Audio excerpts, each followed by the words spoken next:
प्यारे भाइयों बहनों, कैसे हैं आप लोग। तो आज की इस वीडियो में आप लोगों का बहुत बहुत स्वागत करता हूं। और आज की इस वीडियो में हम विलोपन विधि सीखेंगे जो कि प्रश्नावली 3.4 में दी हुई है हमको। ठीक है, तो इसमें कंप्लीटली विलोपन विधि सीखेंगे क्योंकि इससे पहली वाली जो प्रश्नावली थी उसमें हमने कंप्लीटली प्रतिस्थापन विधि सीख चुके हैं। तो आज की इस वीडियो में हम विलोपन सीख लेंगे और इससे आगे वाले में हम बीजगणित विधि भी सीख लेंगे। और मैं आपको गारंटी देता हूं कि आप शुरू से लेकर लास्ट तक वीडियो में रुकते हैं तो आपको विलोपन से लेकर इतना सा भी डाउट नहीं रहेगा, इतना सा भी। कि आपको किसी भी वीडियो या किसी भी लेक्चर सुनने की जरूरत नहीं पड़ेगी क्योंकि मैं इसको बिल्कुल डीपली समझाने वाला हूँ। तो आप चलिए स्क्रीन पर।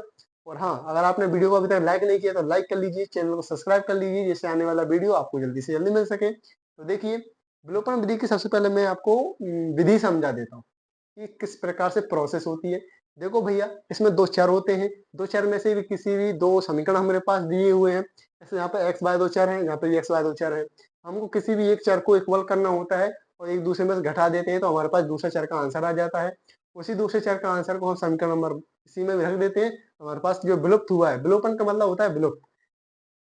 विलुप्त कर जो विलुप्त हुआ उसका आंसर आ जाएगा। अगर एक्स विलुप्त हुआ है तो एक्स का मान आ जाएगा, अगर बाय विलुप्त हुआ था तो बाय का मान आ जाएगा। करके देखते हैं, इससे आपको बेस्ट तरीके से समझ में आएगा।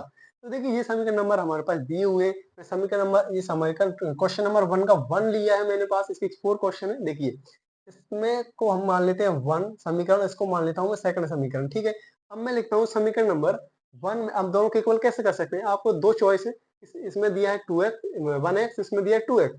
आप चाहो तो इसमें समीकरण नंबर 2 का अगर इंटू कर दोगे तो यहाँ पे एक्स एक्स बराबर हो जाएंगे, एक से बराबर हो जाएगा तो हमारे पास एक्स एक्स कट जाएगा, कुछ बाय का वैल्यू आ जाएगा। अगर आप चाहो तो यहाँ पे 3 का इंटू कर दोगे तो यहाँ से ये आपस में कट जाएगा तो हमारे पास आंसर आ जाएगा। तो मैं चाहता हूँ इसमें 2 का इंटू कर दूं क्योंकि हम आगे के क्वेश्चन में ज्यादातर हम एक्स से करेंगे क्योंकि मेरी हैबिट जो है एक्स से करने की है, एक्स से हम ज्यादा करते हैं। ठीक है, देखो मैं लिखता हूँ कि समीकरण 1 में 2 से गुणा करने पर, गुणा करने पर कैसे गुणा करते हैं आता होगा आपको। इसमें हम 2 का इंटू कर रहे हैं, कर दो। ऐसा समीकरण में पूरे में मल्टीप्लाई करना है, ना कि एक्स में। एक बात ध्यान रखना, करो तो हो जाएगा 2x plus 2y is equal to 10। ये हमारा पास एज इट इज रहेगा 2x minus 3y is equal to 4। अब देखो, एक दूसरे में माइनस कर देना है तो इसके नीचे वाला जो समीकरण होता है उसका साइन हम चेंज कर देते हैं। ऐसे ये प्लस का दिया है तो हम यहाँ माइनस कर देंगे, माइनस दिया है तो इसको प्लस कर देंगे, यहाँ प्लस दिया है तो माइनस कर देंगे। तो इसको माइनस कर दिया, इसको प्लस कर दिया, इसको माइनस कर दिया। तो देखिए, ये एक दूसरे से कट जाएगा, मतलब ये विलुप्त हो गया। ठीक है, अब ये 2x और प्लस का 3y दोनों आपस में प्लस हो जाएंगे तो कितना आ जाएगा, 5y इज इक्वल टू 10 में से 4 जाएगा तो कितना बचेगा, 6 बचेगा। तो बाय का वैल्यू मेरे पास आ गया 6/5। ये हमारे पास बाय का वैल्यू आ गया। अब जो विलुप्त हुआ था उसके लिए हम इसका वैल्यू समीकरण नंबर 1 में रख देंगे। अब बाय का मान मान समीकरण 1 में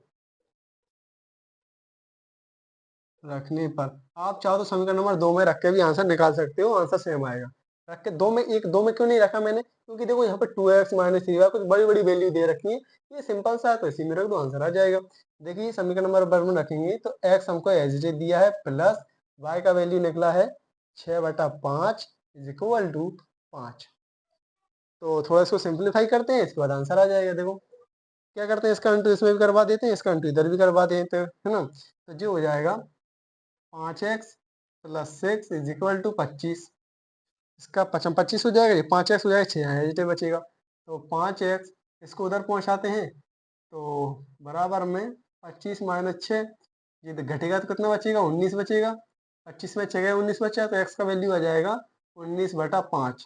क्यों, क्योंकि ये 5 अपना बटे में चला जाएगा। ठीक है, तो ये क्वेश्चन बिल्कुल ऐसे किए जाते हैं, बिल्कुल नॉर्मल क्वेश्चन है। आगे क्वेश्चन और थोड़े से टफ है, वो आप देख लीजिएगा क्योंकि मैं आपको 2-4 क्वेश्चन तो करवा ही हुआ, तो आप देखिएगा। देखो, नेक्स्ट क्वेश्चन पर हम चलते हैं, आप साथ के साथ क्वेश्चन को नोट कर दिए जाइएगा। अगर आप एक बार मेथड को समझ गए ना तो आपको किसी भी क्वेश्चन करने में डाउट नहीं आएगा, कहीं से कहीं तक भी। तो देखिए, मिटाते हैं हम लोग क्वेश्चन का। आपको मेथड को याद रखना है बस, क्वेश्चन किसी भी प्रकार का जाए उससे कोई फर्क नहीं पड़ेगा। तो देखिए, मैं क्वेश्चन लेता हूँ सेकंड वाला। सेकंड क्वेश्चन लिख लेता हूँ मैं, क्या दिया है आपकी प्रश्नावली बुक में। हाँ, दिया है क्वेश्चन सेकंड क्वेश्चन दिया है, क्वेश्चन नंबर 1 का second question, 3x plus 4y equal to 10, और तो फिर दिया है 2x minus 2y is equal to 2। ये हमको दिया है, ठीक है। तो देखो इसमें आपको कौन सा समीकरण सरल दिख रहा है? मुझे तो समीकरण नंबर 2 सरल दिख रहा है सर। लेकिन इससे पहले अगर मैं समीकरण नंबर 2 में 2 का भाग ही दे दूं तो और सिंपल हो जाएगा। तो मैं क्या करता हूँ, समीकरण नंबर 2 में पहले 2 का भाग दे देता हूँ, जिससे क्या होगा, समीकरण नंबर और सिंपल बन जाएगा। ठीक है, तो हम और सिंपल बनाने के लिए क्या करते हैं, समीकरण नंबर 2 में 2 से भाग दे देते हैं।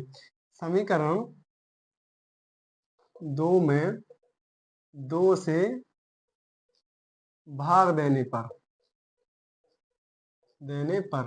ये समीकरण नंबर 1 है और ये समीकरण नंबर 2 है। समीकरण नंबर 1 को हम एज इट इज लिख लेते हैं, plus 4y is equal to 10। ये देखो यहाँ से मैं 2 का भाग देंगे तो यहाँ पे x बचेगा, माइनस y बचेगा, जहाँ से बचेगा तो यहाँ 1 बचेगा। ये समीकरण नंबर 1 है, ये समीकरण नंबर 2 है। अब देख लो सर, इसमें किसका मल्टीप्लाई करना है, किस चर को बराबर करना है वो कर सकते हो। यहाँ पे हमको 3x दिया है, यहाँ 3x दिया है। अगर मैं इसमें 3 का इंटू कर दूंगा तो ये बराबर हो जाएंगे, तो मैं इसमें 3 का इंटू करवा देता हूँ। पहले लिख लेंगे कि समीकरण 2 में 3 से गुणा करने पर, देखो करो इसमें गुणा, समीकरण नंबर 1 को हम अच्छा हाँ इसमें इंटू करेंगे तो ये हो जाएगा 3x minus 3y is equal to 3। क्या आपको ये स्टेप समझ में आई है क्या? समझ गए होंगे। अब हम दोनों इक्वेशनों को एक साथ लिखेंगे और एक दूसरे में से घटा देंगे। आप चाहो तो ऐसा कर सकते हो कि इसको पहले लिख लो, अच्छा लिख देते हैं, कोई दिक्कत नहीं। तो देखो, अच्छा लिख ही लेते हैं क्योंकि वो डाउट आएगा, क्योंकि एक स्टेप कम हो जाएगी तुम्हारी पेपर में लिखने के लिए। तो पहले हम समीकरण नंबर 1 लिख लेते हैं, 3x plus 4y is equal to 10, और इसमें 3 का इंटू करेंगे तो क्या आएगा, 3x minus 3y is equal to 3। ये समीकरण नंबर 1 है, ये समीकरण नंबर 2 है। इन दोनों को एक दूसरे में से घटा दो। सबसे पहले नीचे वाला समीकरण देखो, प्लस माइनस क्वेश्चन है उसको चेंज करो, प्लस का है माइनस का करो, प्लस का है माइनस करो, प्लस का है माइनस का करो।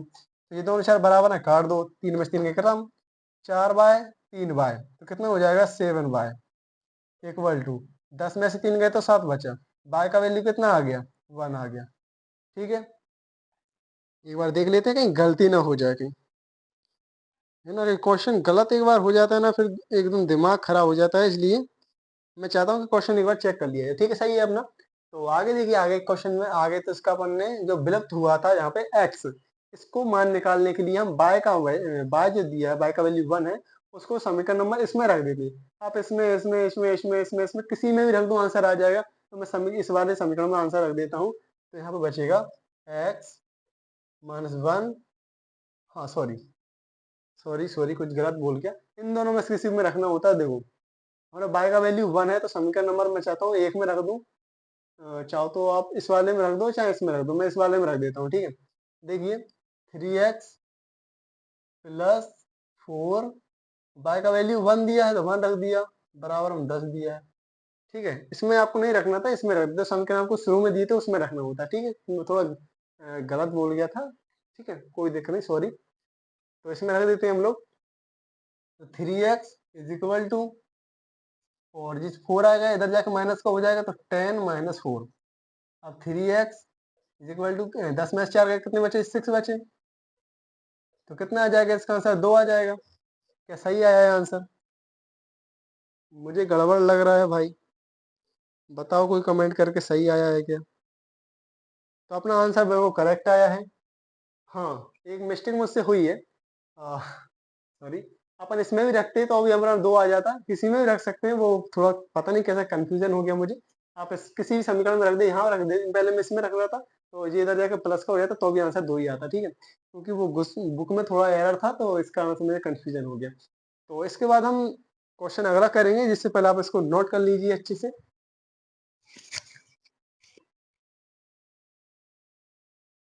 अगर आपने क्वेश्चन को नोट कर लिया है तो हम नेक्स्ट क्वेश्चन पे बढ़ सकते हैं, है ना। ठीक है, तो देखो नेक्स्ट क्वेश्चन पे हम चलते हैं। भाई देखो वीडियो को लाइक कर दो यार। अभी तक आपने लाइक नहीं किया है तो आज की वीडियो में इतना ही करते हैं। अगली वीडियो में इसके सेकंड क्वेश्चन भी करेंगे, इसके 4-5 क्वेश्चन हैं वो भी हम कंप्लीटली करने वाले हैं। तो आज की वीडियो में इतना ही, मिलते हैं अगली वीडियो में। जब तक के लिए अगर आपने चैनल सब्सक्राइब नहीं किया तो सब्सक्राइब कर लीजिएगा, जिससे आने वाला वीडियो आपको जल्दी मिल जाए। और इसके काफ़ी सारे अपन ने क्वेश्चन कर लिए हैं, वो अपने यू बनाने वाले क्वेश्चन है, वो भी आप अच्छे से कर लेंगे अपन अगली वीडियो में। तो मिलते हैं अगली वीडियो में, जब तक के लिए बाय बाय।